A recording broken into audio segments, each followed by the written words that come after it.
प्रधानमंत्री की माँ को गाली देना, एक सामान्य आदमी को भी गाली नहीं दिया जाता। लेकिन कांग्रेस के साथ क्या है कि कांग्रेस राजतंत्र मानती है इस देश में। उसको लगता है ये किसी हमारे बाप का देश है, ये किसी का नहीं। मणिशंकर अय्यर ने कहा कि इसको तो हम अपने कांग्रेस दफ्तर के सामने चाय बिचवाएंगे। और फिर प्रियंका वाड्रा ने कहा ये नीच है। उसका परिणाम हुआ कि प्रधानमंत्री हो गए। सोनिया गांधी थी, इसमें कोई दो राय नहीं है, जग जाहिर है। लेकिन हम किसी की माँ को गाली नहीं दे सकते। सोनिया गांधी भी तो किसी की माँ है। देखिए, सोनिया जी किसी की माँ है, लेकिन वो क्या करती थी ये तो हम बता सकते हैं।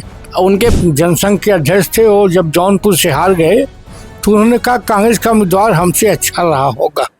ये भावना खत्म हो गई। पहले की ये भावना थी कि मुलायम सिंह यादव ऐसे अपने कार्यकर्ताओं को हिंसक बना रहे हैं। ये दुर्भाग्यजनक है। पाकिस्तानी क्रिकेटर कभी कहता है कि सचिन तेंदुलकर बहुत अच्छा खेल रहा है, तो कभी हमारे यहाँ का आदमी कहता है कि बहुत अच्छा वो वहाँ का जो बॉलर था। देश में लगातार राजनीतिक गर्मागर्मी बढ़ती जा रही है। अभी कुछ समय पहले मोदी जी की माँ को गाली दी गई और अभी हाल ही में एक वीडियो आई जिसमें AI जनरेटेड वीडियो है, जिसमें मोदी जी की माँ को रखा गया है और ये वीडियो बिहार कांग्रेस के ऑफिशियल हैंडल वाला डाली गई है।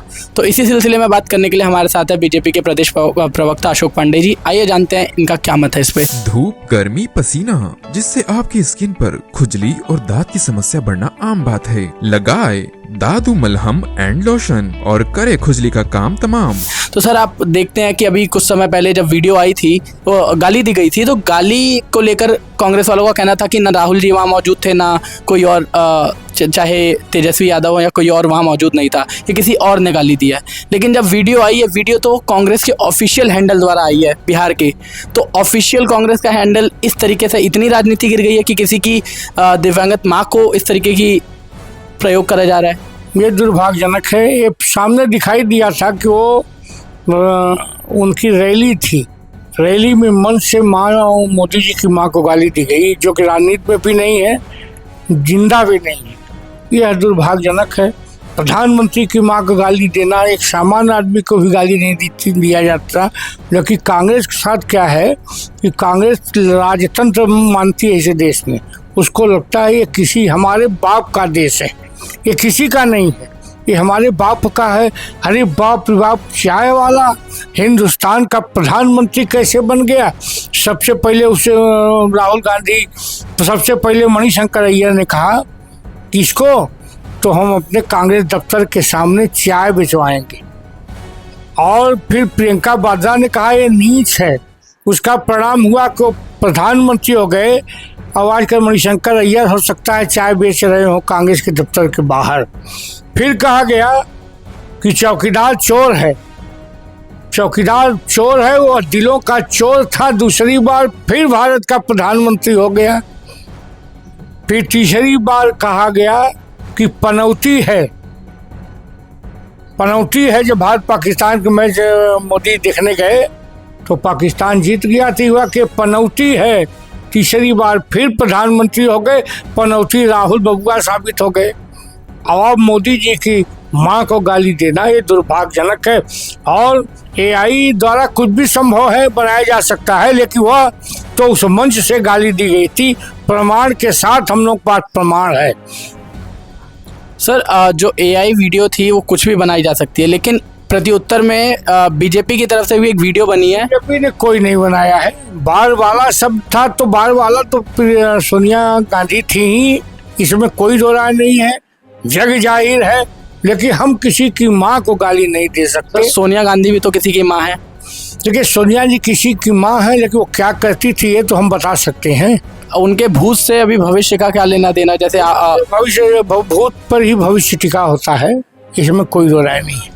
तो जैसा कि चलिए आपने देखा AI वीडियो, ये जो राजनीति हमारी इतनी गिर गई है, राजनीतिक स्तर इतना गिर गया है कि अब जो राजनेता है उनके परिवारों को भी इसमें जोड़ा जा रहा है। देखिए, सबसे बड़ी बात है कि राजनेता पहले जो था डॉक्टर राम मनोहर लोहिया थे, विपक्ष के नेता थे, लेकिन नेहरू उनकी बड़ाई करते।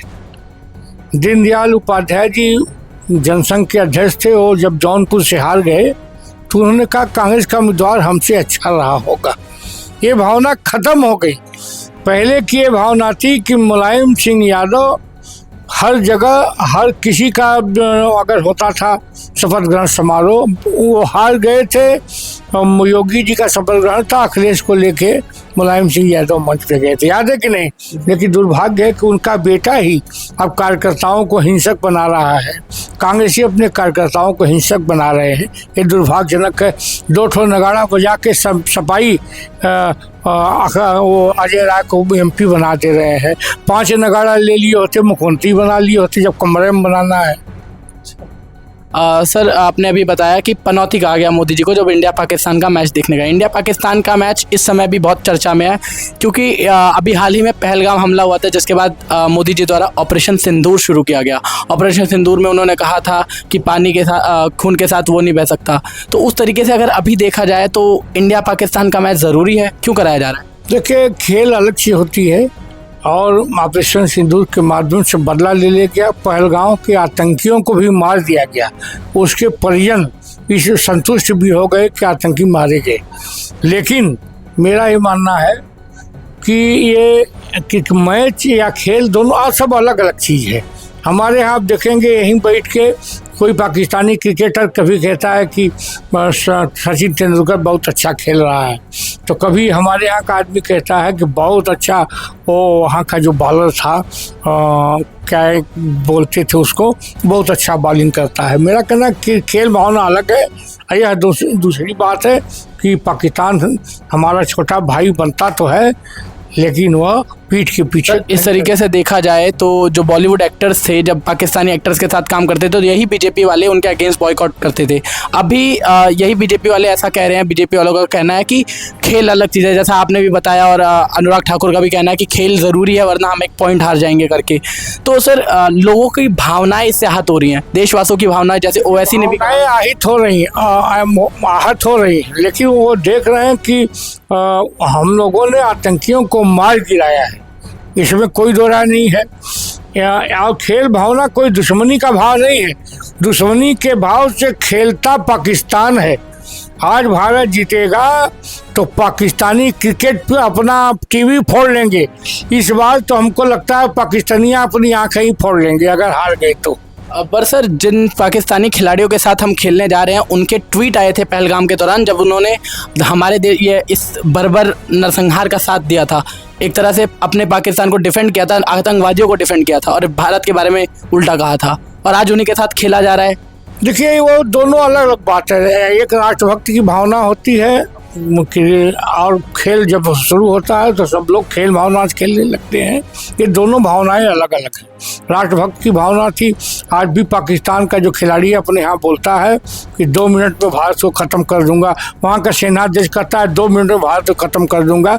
जबकि पाकिस्तान से अगर कायदे से लड़ा जाए तो उत्तर प्रदेश के लोग जाके जूता मार के 5 मिनट में खेल ख़त्म कर सकते हैं। सर, आगे बढ़ते हैं, चलिए। अभी हाल ही में नरेंद्र मोदी मणिपुर गए, काफ़ी साल बाद।